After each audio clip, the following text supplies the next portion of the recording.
Hello everyone, मैं doctor Tabrez Anees. हमारे channel पे आपका स्वागत है। इक्ता व्यवस्था पे हम आज बात करेंगे।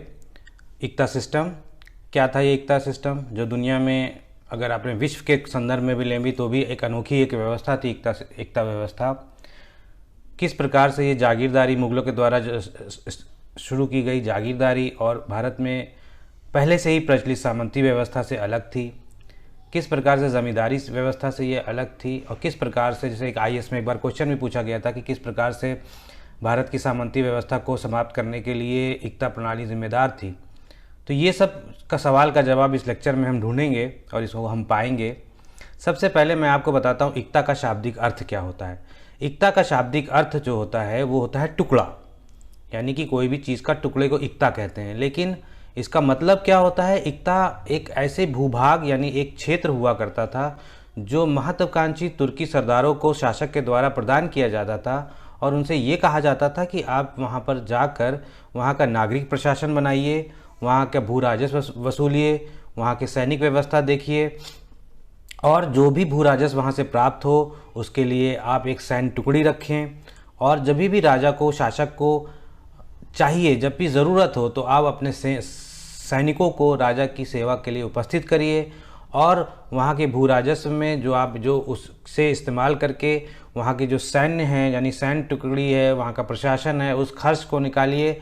उस खर्च निकालने के बाद जो भी पैसा बचता है वो शासक को जाके जमा करिए। तो ये जो इक्ता व्यवस्था कहलाती है और इसका प्रयोग तुर्की शासकों ने भारत में तुर्की शासन को स्थायित्व प्रदान करने के लिए किया। पीसीएस वगैरह में क्वेश्चन पूछा जाता है कि इक्ता व्यवस्था को शुरुआत करने वाला कौन है। तो इक्ता व्यवस्था को शुरुआत करने वाला तो मोहम्मद गौरी है अगर देखा जाए। लेकिन अगर जब पूछेंगे कि भारत में इक्ता व्यवस्था का प्रारंभ करने वाला शासक कौन है तो उसका जवाब इल्तुतमिश होगा। तो आपको क्वेश्चन देखना है कि क्वेश्चन में पूछ क्या रहा है। अब जब ये आए तो भारत का जो जैसे बताया गया था, पहले भी मैंने पुराने लेक्चर्स में बताया है कि कुतुबुद्दीन ऐबक द्वारा लाहौर में शासन किया गया। लेकिन जब भारत में तुर्की शासक आते हैं तो दिल्ली को शासन को अपनी राजधानी बना के प्रथम शासक जो इल्तुतमिश था, शासक बनने से पहले वो खुद बदायूं का इक़्तिदार था और फिर उसके बाद यहाँ पर दिल्ली का जब शासन इसने करा तो उसने अपने बहुत सारे विभिन्न महत्वाकांक्षी तुर्की सरदारों को अलग अलग भू आवंटन कर दिया। ये जो तुर्की सरदार थे वो कोई ऑर्डिनरी या नॉर्मल से भूमि पाने वाले सरदार नहीं थे। ये वो तुर्की सरदार थे जिन्होंने अपना खून पसीना सल्तनत को स्थापित करने में खुद ही बहाया था और इसलिए ये लोग एक इमोशनल तरीके से भी सल्तनत की स्थापना के इन्वॉल्व थे, क्योंकि इसकी स्थायित्व प्रदान करने के लिए, इस पर कब्जा करने के लिए ये तुर्की शासकों के साथ थे। अब देखिए, आप समझिए इस बात को कि जैसे मान लीजिए कि कुछ हज़ार लोग हैं, आप खुद को इमेजिन करिए कि आप कुछ हज़ार लोग हैं और एक ऐसी जगह पे जाके कब्जा कर रहे हैं जहाँ के लोगों का धर्म अलग है, वहाँ की बोली अलग है, वहाँ की संस्कृति अलग है, वहाँ का खान पान अलग है, ये सारी व्यवस्थाएँ जो हैं ये अलग हैं। तो ये व्यवस्थाएं जो हैं ये सारी अलग हैं और वहाँ पर जाके कुछ हज़ार लोगों को जाके कब्जा करके वहाँ पे शासन चलाना है। कैसे चलाएंगे?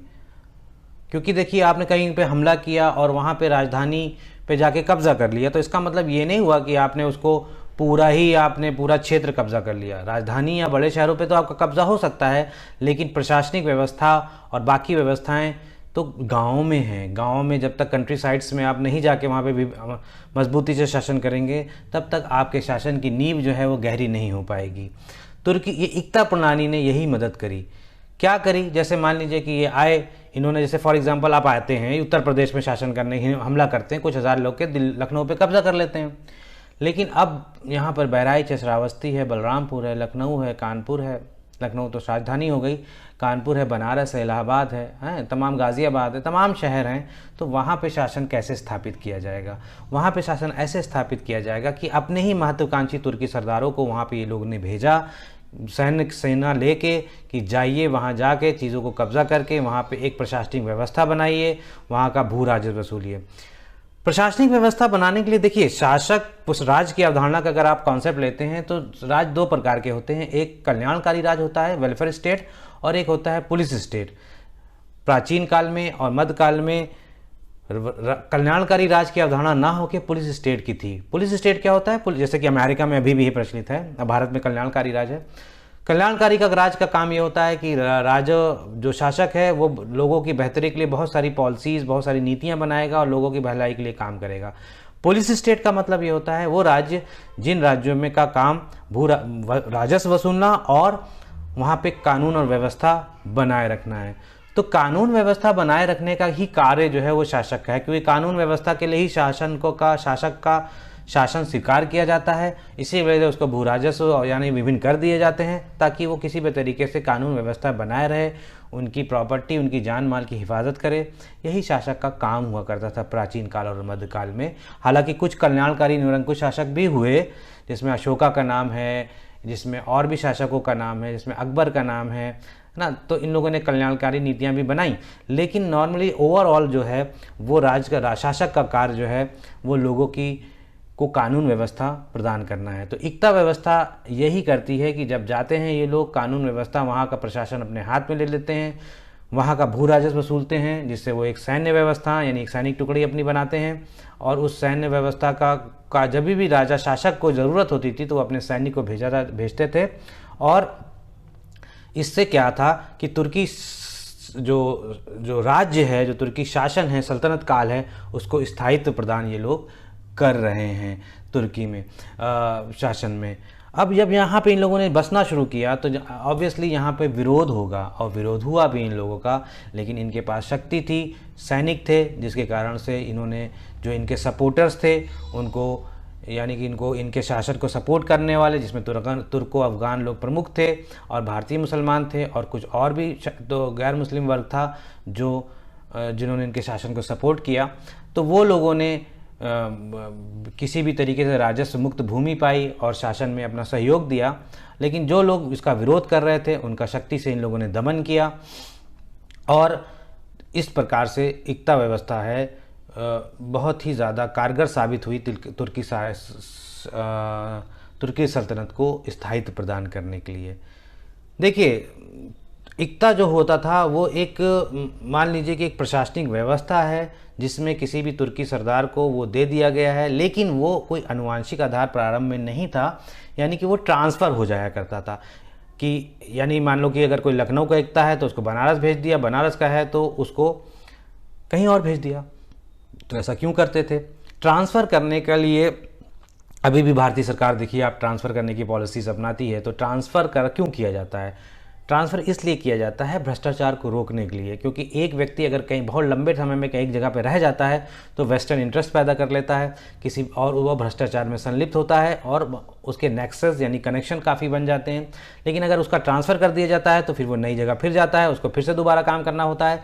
तो भ्रष्टाचार में इस तरीके से रोका जा सकता है। इसी प्रकार, और वो आनुवंशिक आधार ना होने के कारण प्रशासन में जब उनको पता है कि हम यहाँ, मेरा कोई यहाँ पे हम परमानेंट नहीं रहने वाले, तो इसकी वजह से वो लोग जो हैं भ्रष्टाचार में कम संलिप्त होते थे।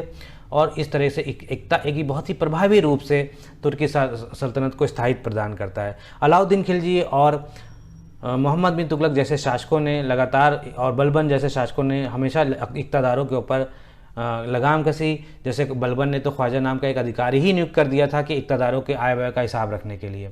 और और जो इक्ता बहुत से लोगों का वो जब्त भी करना चाहता था, लेकिन दिल्ली के उसका कोतवाल फखरुद्दीन और उसके मित्र थे, उनके पास सब लोग पहुंच गए तो उन्होंने अनुनय विनय किया, तो हालांकि बलबन ने उसको जाने दिया।